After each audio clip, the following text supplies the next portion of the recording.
What does it says in random forest? What is random forest? A random forest is ensemble collection of decision trees. I already told you कि random forest के अंदर हम multiple decision trees को एक साथ as an ensemble learning काम करते हैं इसके साथ that works together to make a more accurate and stable prediction, or you can say it enhances the accuracy of your model. How it works, कैसे काम करता है? Number one step is bootstrapping sample. अब bootstrap sampling का मतलब क्या होता है? बूटस्ट्रैप सैंपलिंग का मतलब होता है randomly select samples with replacement from the data set for each tree. As I already told you, जब आप बात करते हो रैंडम सैंपल्स की, अलग अलग सैंपल्स जब हम बनाते हैं तो ये सैंपल्स पहली बात दूसरे में रिप्लेस नहीं हो रहे होंगे. ठीक है, दूसरे या पहले एक सैंपल की डेटा दूसरे सैंपल में नहीं अवेलेबल होगी. तो अगर आपने एक दफा उसको रैंडमली सिलेक्ट कर लिया तो वो आपके डेटा सेट से अब कट जाएंगे, या फिर आप कह सकते हो उसको आप सेपरेट बना दोगे. फिर जो बचा उसमें से रैंडम सैंपल निकाला जाएगा. फिर जो आपके पास रिमेनिंग बचेगा उसमें से सैंपल निकाला जाएगा विथ एंड सैंपलिंग, जितनी भी सैंपल्स आपको चाहिए या फिर जितने भी आपने नंबर ऑफ एस्टिमेटर्स यहाँ पर बताए हुए होंगे. दूसरी चीज, फीचर रैंडमनेस.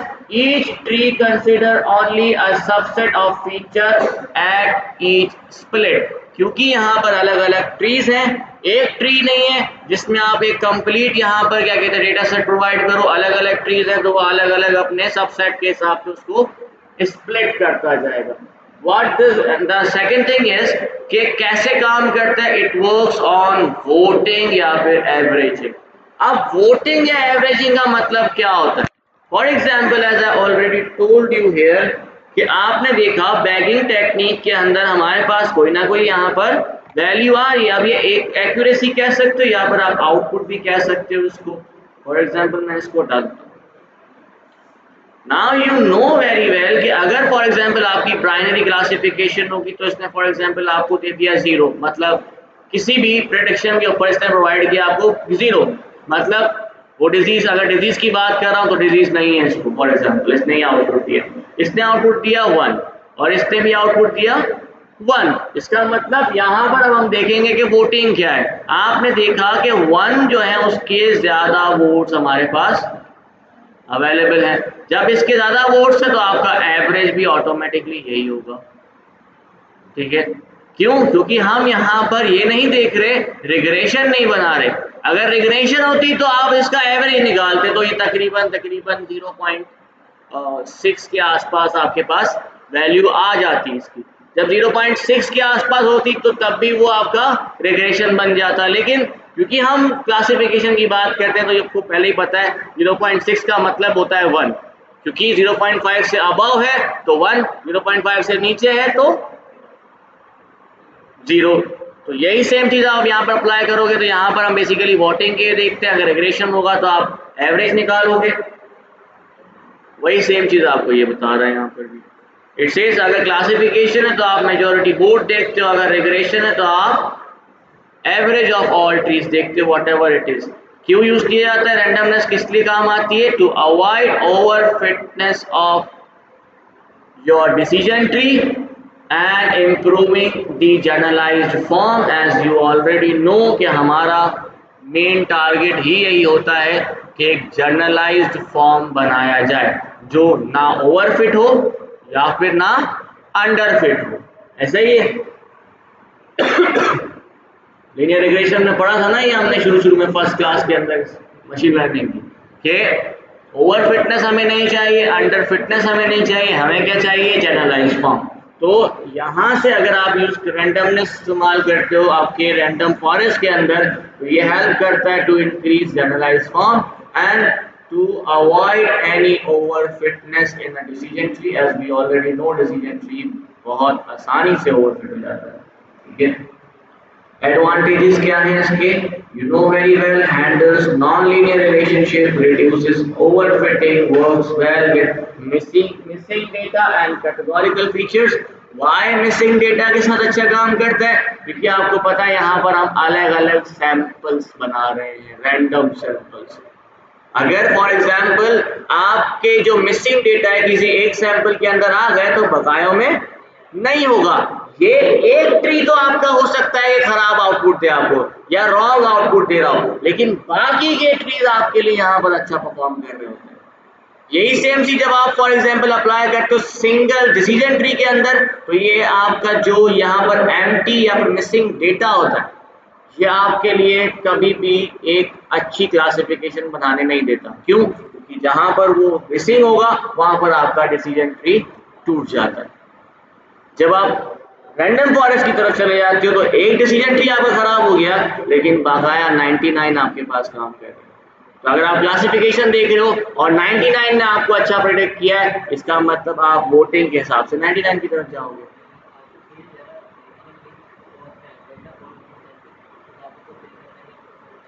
फिल क्यों करेंगे? एक डिसीजन ट्री खराब हुआ ना, अगर हम वोटिंग के ऊपर जा रहे हैं, एक डिसीजन ट्री खराब हुआ, 99 डिसीजन ट्री तो पड़े हुए ना, तो वो इंपॉर्टेंट है कि वो एक डिसीजन ट्री इंपॉर्टेंट। जब आपके पास टोटल एक ही डिसीजन ट्री है और वही आपको गलत आउटपुट दे रहा है, तो आपके पास आउटपुट आएगा ही नहीं कभी भी सही। जब आप रैंडम फॉरेस्ट की बात करोगे, यहाँ पर हमारे पास मल्टीपल रैंडम ट्रीज है, डिसीजन ट्रीज है। एक डिसीजन ट्री ने आउटपुट सही नहीं दिया, बाकायदा डिसीजन ट्री आपके पास आउटपुट बहुत अच्छा प्रोवाइड कर रहा है, तो आपके पास ऑटोमेटिकली परफॉर्मेंस अच्छी हो जाती है। मैंने एक डेटा सेट यहाँ पर यूटिलाइज किया है, named as synthetic liver cancer data set. ठीक है, जो लिवर ट्यूमर का डेटा सेट है कि आपके लिवर के अंदर कोई ट्यूमर या लिवर कैंसर तो आपको नहीं, उसका हमारे पास एक डेटा सेट मैंने यहाँ पे कलेक्ट किया था, उठाया था, फाइंड किया था फ्रॉम गूगल। आपको ये मिल जाएगा, मैं इसकी क्या कहते हैं लिंक भी आप लोगों को प्रोवाइड कर दूंगा, या यहीं पर मैं पेस्ट करके आपको यहाँ उसको गिटहब पे अपलोड कर दूंगा ताकि आप इजीली डाउनलोड कर सको उसको। नहीं भी नहीं तो ये ऑटोमेटिकली आपके पास आ जाएगा, क्योंकि ये हमारे फोल्डर में ऑलरेडी अवेलेबल है, जिप भी अवेलेबल है और साथ में उसका मैंने उसको अनजिप करके भी रखा हुआ है। तो आप चाहो तो खुद से भी अनजिप कर सकते हो, वरना ये ऑलरेडी यहाँ पर अवेलेबल है। ठीक है, जिप मैंने इसीलिए प्रोवाइड किया कि कभी कभार ये डेटा सेट हमारे किसी वजह से खराब हो जाते हैं, तो ये जिप आपको खराब नहीं होगा, ये जिप आपके पास यहाँ पर ऑलरेडी अवेलेबल होगा। तो आप इसको खाली डाउनलोड करो, अनजिप करो और इसको आप यूटिलाइज कर सकते हो। करना क्या है अब हमें? सबसे पहले मैंने क्या किया कि ये आपके पास सॉरी अभी रन नहीं करेगा।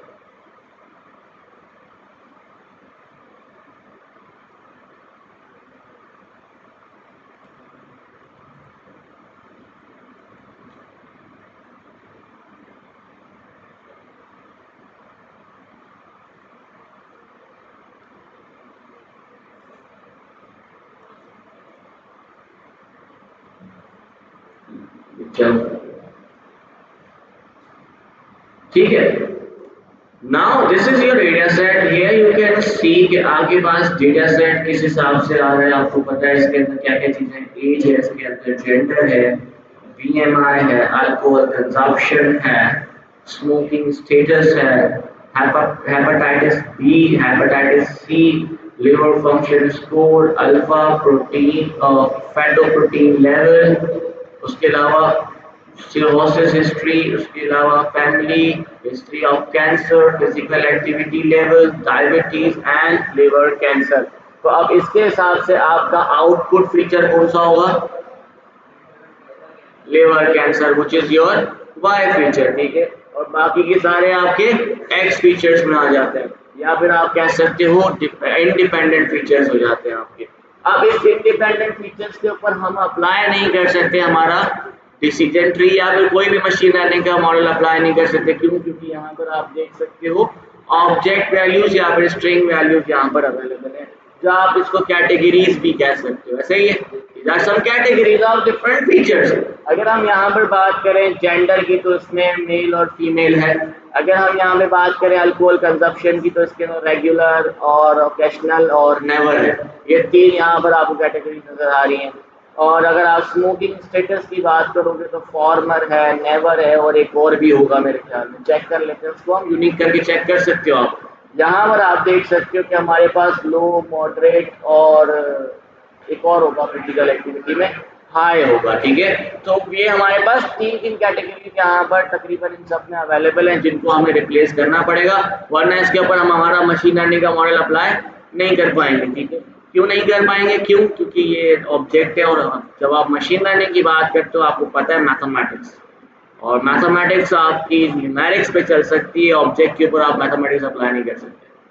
अब इसको हमने मैप कर दिया, निकालना चाहो निकाल दो, कोई मसला नहीं है, वो हम निकाल देंगे नीचे। हमने इसको मैप कर दिया। मैंने मैप कैसे किया है? फॉर एग्जांपल मैं अल्कोहल कंजप्शन की बात करता हूँ तो उसके अंदर मैंने इसको क्या कर दिया, रेगुलर को 0 कर दिया, ओकेशनल को 1 कर दिया और नेवर को 3 कर दिया। आप इसको चेंज भी कर सकते हो, वैसे नेवर को 0 करना चाहिए था, हाँ मेरे ख्याल से नेवर को 0 करना चाहिए था, आई थिंक सो, ऐसे ही है। तो ये 3 क्यों किया मैंने? 2 करना चाहिए ना, ये 2 कर दिया, ठीक है। इस तरीके से हमने स्मोकिंग स्टेटस को भी यहाँ पर रिप्लेस कर दिया, मैप कर दिया with forward, never and current. और अगर आप फिजिकल एक्टिविटी लेवल की बात करो तो इसको भी मैंने मैप कर दिया with low, moderate and high, ठीक है। इसकी वैल्यूज हमने चेंज कर दी हैं, ये रही। Now here you can C alcohol consumption 0 1 2 पे कन्वर्ट हो गया, स्मोकिंग स्टेटस भी कन्वर्ट हो गया, और साथ में आपकी फिजिकल एक्टिविटी लेवल भी यहाँ पर मैप हो चुका। अब हमने क्या किया, जेंडर की हमें ज़रूरत नहीं है, क्योंकि हमें पता है किसी को अगर लिवर कैंसर है तो वो जेंडर के ऊपर बेस नहीं करता कि भाई औरतें हैं तो उनको ज़्यादा हो जाएगा, या मर्द है तो उसको कैंसर हो सकता है, इस तरह की कोई चीज़ नहीं होती। तो हमने इसको ड्रॉप भी कर दिया। ड्रॉप करने के बाद मैंने एक यहाँ पर कोरिलेशन क्रिएट किया between all the x variables and y variable. Now here you can सी कि हमारे पास कुछ कोरिलेशंस ऐसे हैं जो माइनस में जा रहे हैं। मैं इसको फिर भी कहीं ना कहीं एक्सेप्ट कर लूंगा क्योंकि इतना ज़्यादा बड़ा फर्क नहीं है, इसके अंदर इतनी ज़्यादा बड़ी नेगेटिव वैल्यू नहीं है, लेकिन इन दोनों को मुझे निकालना पड़ेगा क्योंकि अल्कोहल कंजप्शन और लिवर फंक्शन स्कोर मेरा यहाँ पर काम नहीं कर रहा। क्यों? क्योंकि ये देखो नेगेटिव वैल्यू आपके पास आ रही है, क्योंकि देखो रिलेशनशिप बिटवीन लिवर कैंसर की बात करूं जो आपका आउटपुट फीचर है, जब आप आपके आउटपुट फीचर से वो रिलेट नहीं कर रहा होगा तो फिर वो आपके किसी काम का ही नहीं है, तो हमें इसको निकाल लेना चाहिए, ठीक है। तो अगर आप निकालना चाहो निकाल लो, फिलहाल मैं इसको छोड़ रहा हूँ, आपको निकालना है इसके ऊपर। Now for model train and split, मैंने यहाँ पर मॉडल सिलेक्शन इंपोर्ट कर लिया from for train and test split.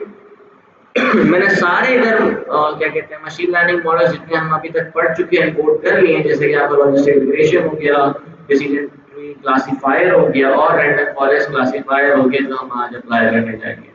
उसके अलावा हमने इसके अंदर मैट्रिक्स में एवोल्यूशनरी मैट्रिक्स के अंदर हमने accuracy score, confusion matrix and classification report import कर लिया है। क्लासिफिकेशन रिपोर्ट इसलिए किया ताकि हमें प्रिसीजन, रिकॉल और एक्यूरेसी तीनों चीजें हमें इजीली मिल जाए ताकि हमें पता चल जाए कि हमारा मॉडल अच्छा परफॉर्म कर भी रहा है।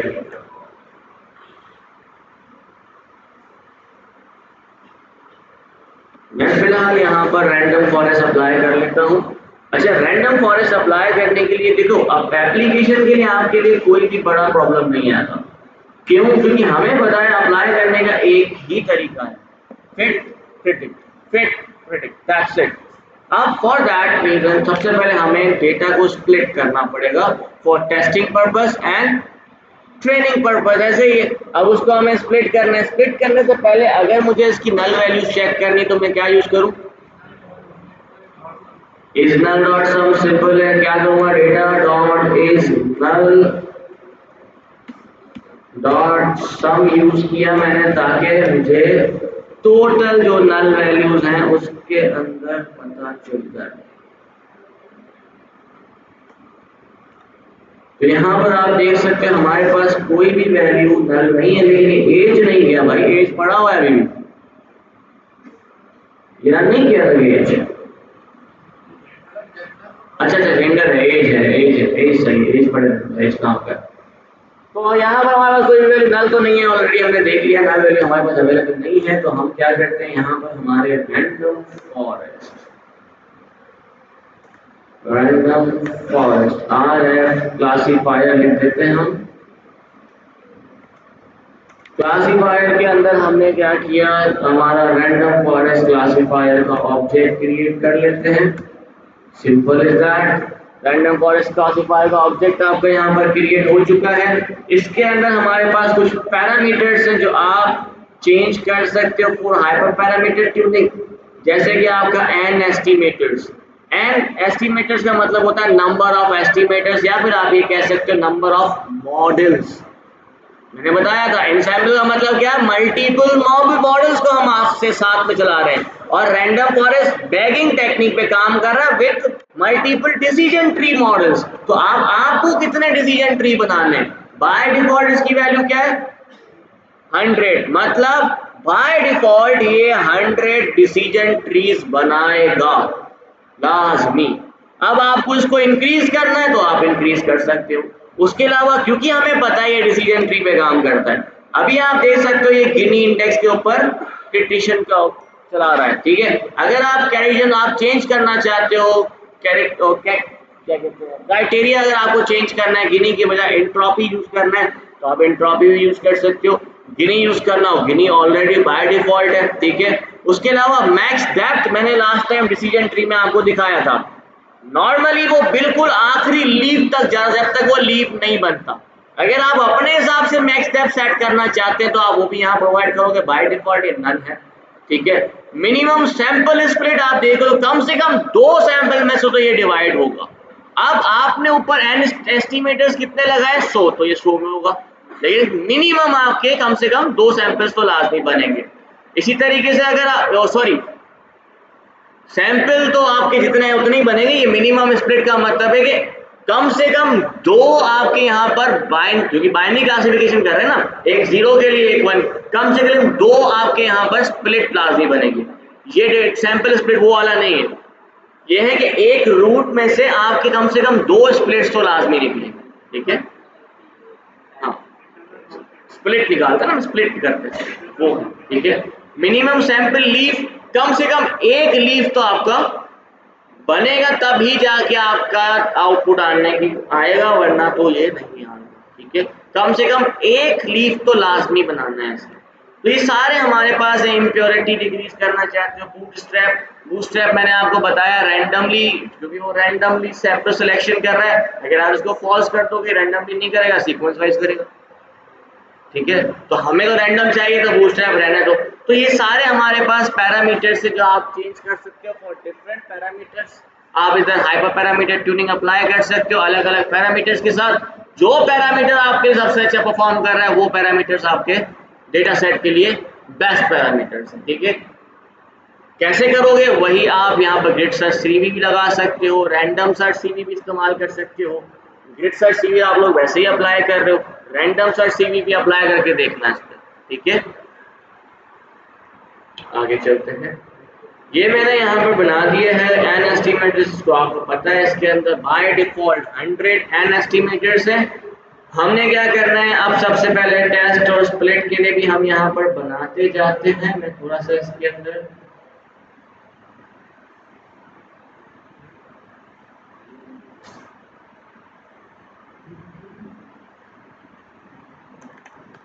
एक्स कॉमा वाई के लिए हमने इसको बता दिया भाई डेटा, सॉरी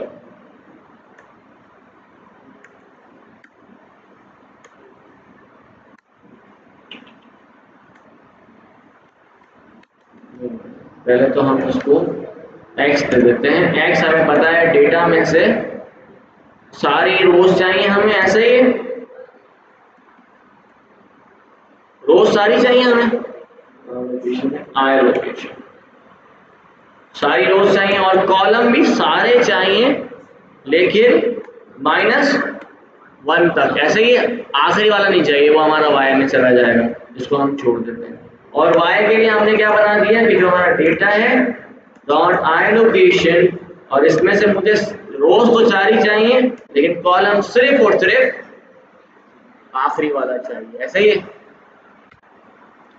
अब एक्स टेस्ट और ट्रेन करने के लिए हमने क्या किया, x train comma x test comma y train comma y test equals to, और इसके अंदर आप इसको प्रोवाइड कर दोगे x comma y with size of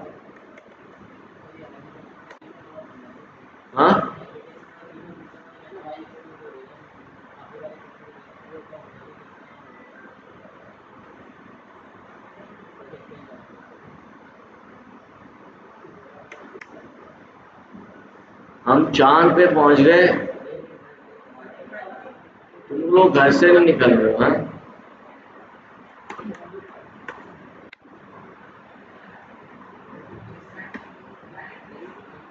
अपनी तरफ से दे सकते। और नहीं, डायरेक्ट नहीं दे सकते। अरे अरे भाई, अच्छा वो बता दिया, डायरेक्ट दूंगा तो मसला हो जाएगा। 200% उठा लेगा। 0.2, हाँ सही सही, वेरी गुड वेरी गुड। या इसको थोड़ा सा बढ़ा देते हैं, 0.3 कर देते हैं। डेटा सेट हमारे पास अच्छा खासा है।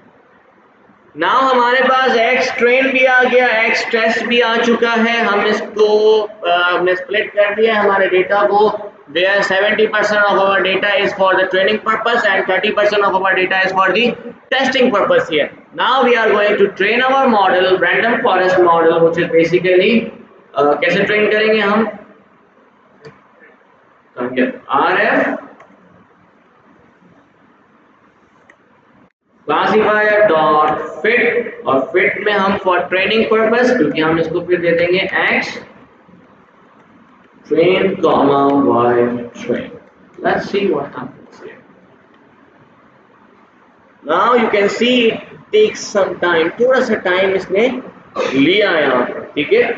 अब ये टाइम क्यों लिया है इसने? क्योंकि आपके पास डेटा भी बड़ा है और आप रैंडम फॉरेस्ट अप्लाई कर रहे हैं जिसमें हम 100 एस्टिमेटर्स यूज कर रहे हैं। अगर यहीं पर मैं 100 की जगह 1000 एस्टिमेटर्स लगा देता तो ये थोड़ा सा टाइम बढ़ा देता, लेकिन आपकी प्रिडिक्शन अच्छी भी हो सकती थी, ओवरफिट भी हो सकती है। जितना ज्यादा आप इसको लंबा करोगे, रिजल्ट आपका अच्छा भी आ सकता है, लेकिन साथ में ओवरफिट भी हो सकता है। दोनों पॉसिबिलिटीज हैं। अब हम देखेंगे कि हमारे को क्या फायदा मिलता है, कैसे फायदा मिलता है। Let's C. Hyper parameter tuning कर सकते हो आप यहाँ पर using grid search CV, using random search CV, आप यहाँ पर अप्लाई कर सकते हो। उसी तरीके से होगा जैसे आप नॉर्मली करते थे। आपने लॉजिस्टिक रिग्रेशन में भी किया, आपने क्या कहते हैं डिसीजन ट्री में भी किया, आपने लीनियर रिग्रेशन में भी किया। आप यार सब में करके दिखाऊंगा, कर लेना। आपको कुछ भी नहीं है, वही सेम तरीका है, बस पैरामीटर्स चेंज आएंगे। जैसा एस्टिमेटर वैसा पैरामीटर, ठीक है। और कोशिश किया करो। हाँ, इस बार जो टॉपिक दूंगा ना मैं आपको, टास्क को भी बताता हूँ मैं आपको, वो टास्क बड़ा अच्छा होगा, वो वाला वो वैसे भी करके रखना, उसमें और मजा आएगा। Let's see. अब for example let we predict train data, कि हमारे पास ट्रेनिंग डेटा के प्रिडिक्शन के अंदर हमारे पास वैल्यू क्या आती है। Let's see. और प्रिडिक्ट करने के लिए हम क्या करेंगे, वही सेम तरीका है, आर एफ डॉट प्रिडिक्ट, और आप साथ में यहाँ पर अपना एक्स ट्रेन दे दो इसकी मैं एक्यूरेसी निकाल लेता हूँ। Print accuracy score of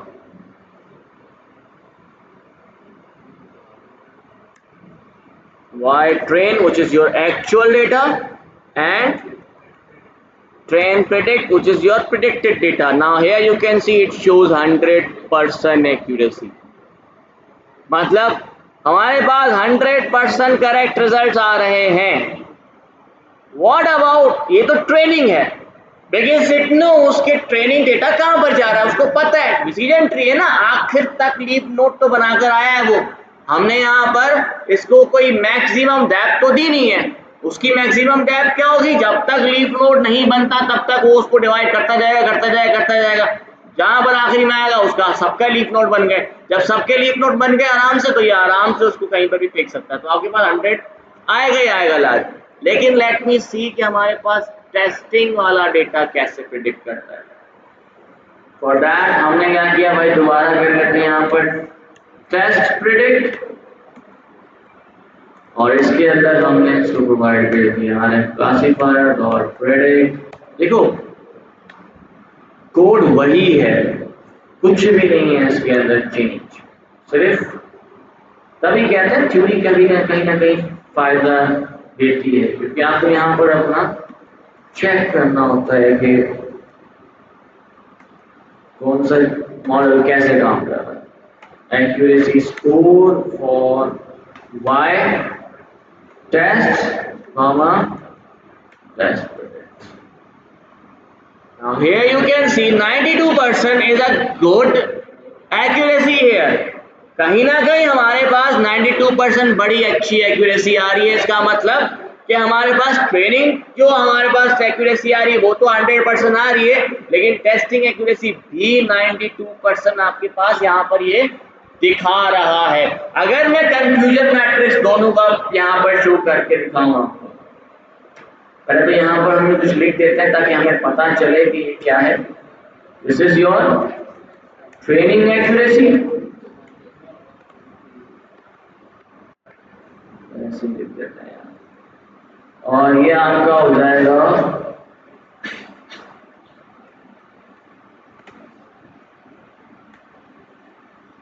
testing accuracy. ठीक है, कंफ्यूजन मैट्रिक्स में यहाँ पर हम प्लॉट करके दिखा देता हूँ मैं आपको, एसएनएस डॉट हीट मैप, और इसके अंदर हमने प्रोवाइड कंफ्यूजन मैट्रिक्स, और इसमें आप क्या दोगे, वही actual data comma predicted data,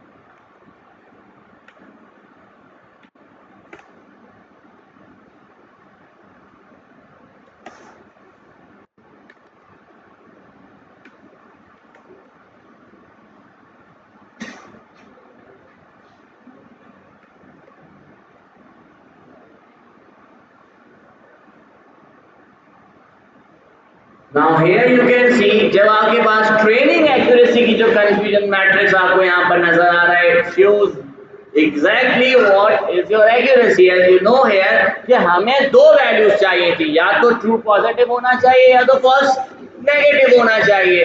ये दोनों वैल्यूज हमारे पास आ रही है, लेकिन जो आपके एरर्स है वो दोनों के दोनों 0 इसका मतलब आपके पास ट्रेनिंग एक्यूरेसी जो 100% दिखा रहा है, इसका मतलब वो बिल्कुल सही दिखा रहा है। Very good. जब आप बात करते हो किसकी टेस्टिंग की, तो यहाँ पर भी आप देख सकते हो कि टोटल हमारे पास 97 प्लस 11 कितने हो गए, 108। 108 आउटपुट्स हमारे पास एरर है या रॉन्ग आ रहे हैं, बाकी सारे के सारे हमारे पास आउटपुट्स सही आ रहे हैं, जिसका मतलब हमारे पास 92 एक्यूरेसी भी बहुत अच्छी एक्यूरेसी यहाँ पर आ रही है। अगर आप साथ में यहाँ पर अपना क्लासिफिकेशन रिपोर्ट भी प्रिंट करके देखो तो आपको पता चल जाएगा प्रिसीजन रेट क्या है, रिकॉल रेट क्या है, आपका स्पेसिफिसिटी कोड क्या है आपका, ये सारे के सारे रेट्स आपको वहां पर नजर आ जाएंगे। अब आपका टास्क क्या है, यहाँ पर आपने देखा इसी सेम डेटा सेट के ऊपर रैंडम फॉरेस्ट मुझे 92% accuracy for the testing purpose दे रहा है। ठीक है, अब आपने अभी यहाँ पर क्या करना है, मुझे लॉजिस्टिक रिग्रेशन भी अप्लाई करो सेम डेटा सेट के ऊपर, डिसीजन ट्री भी अप्लाई करो सेम डेटा सेट के ऊपर, और साथ में ये आपका रैंडम फॉरेस्ट भी अप्लाई करो बट विद डिफरेंट पैरामीटर्स। मैंने यहाँ पर पैरामीटर सिंपल जो डिफॉल्ट पैरामीटर्स है वो यूज किए। आप एन एस्टिमेटर्स बढ़ाओ, आप इसके अंदर 500 1000 तक देकर देखो। हाइपर पैरामीटर ट्यूनिंग भले नहीं अप्लाई करो, 1 बाय 1 करो, ऐसे ही खुद से मैनुअली दे दो। ठीक है, हाइपर पैरामीटर ट्यूनिंग में थोड़ा सा टाइम लग जाएगा। सही, ये अभी अप्लाई करें और फिर मुझे दिखाएं। डेटा सेट, जहां तक बात है डेटा सेट मैं आप लोगों को प्रोवाइड भी कर देता हूं अगर इसकी साइज छोटी है तो। हाँ 200 kbA मिल जाएगा आपको यहाँ पर एयरफोर्स शेयर पर। ये किसने डाला है,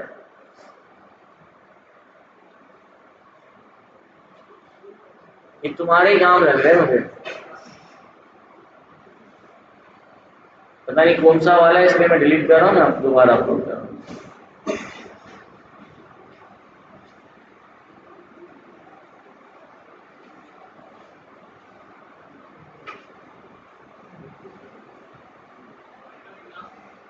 हाँ यार कल क्लास है, आपको समझ में आ जाए। ये देख लें एक दफा, हम ना यहाँ पर एक और रिप्रेजेंटेशन परफॉर्म कर सकते हैं विथ रैंडम फॉरेस्ट। यहाँ पर क्योंकि मैंने आपको बताया था कि अलग अलग हमारे पास डिसीजन ट्रीज बन जाते हैं फॉर डिफरेंट फीचर्स की, कि आपके पास अलग अलग फीचर्स हैं तो उसके हिसाब से अलग अलग सैंपल के हिसाब से आपके पास डिसीजन ट्री बन जाते हैं। अब कौन सा डिसीजन ट्री के कितनी इंपॉर्टेंस है तो वो भी आप देख सकते हो अगर आप देखना चाहो। जिस तरह मैंने आपको कल बताया, तो जब डिसीजन ट्री हम पढ़ रहे थे उस टाइम पे मैंने आपको बताया था इंफॉर्मेशन गेन। इंफॉर्मेशन गेन क्या था? बेसिकली वो यही तो था कि किस फीचर की सबसे ज्यादा इंपॉर्टेंस है ताकि हम उसी को रूट नोड बना सकें, ऐसे ही था। यहाँ पर आप उसी इंपॉर्टेंस को विजुलाइज भी कर सकते हो by simply getting random forest classifier dot feature importances. तो यहाँ पर हमारे पास सारे इम्पोर्टेंसेस आ जाएंगे, साथ में मैंने कॉलम के नेम दे दिए ताकि वो एक्स एक्सिस पे यहाँ पर वाई एक्सिस पे आपको नजर आ जाए। प्लॉट कर दिया मैंने डायरेक्टली इसको with kind of bar horizontal, तो ये हॉरिजॉन्टली आपके पास यहाँ पर बेसिकली शो किया जा रहा है। अब यहाँ पर आप देख सकते हो सबसे ज्यादा इंपॉर्टेंस किसकी है? Alpha protein level, BMI, age and liver function score की। ठीक है, तो इनको आपने छोड़ देना है, बाकियों की आप देख सकते हो इतनी ज्यादा इंपॉर्टेंस नहीं है, और सबसे कम इंपॉर्टेंस है फिजिकल एक्टिविटी लेवल की। ठीक है, इंपॉर्टेंस का मकसद ये कि जो आपके पास आउटपुट आ रहा है वो इन्हीं कुछ फीचर्स की वजह से आपके पास रिजल्ट आ रहा है। ठीक है।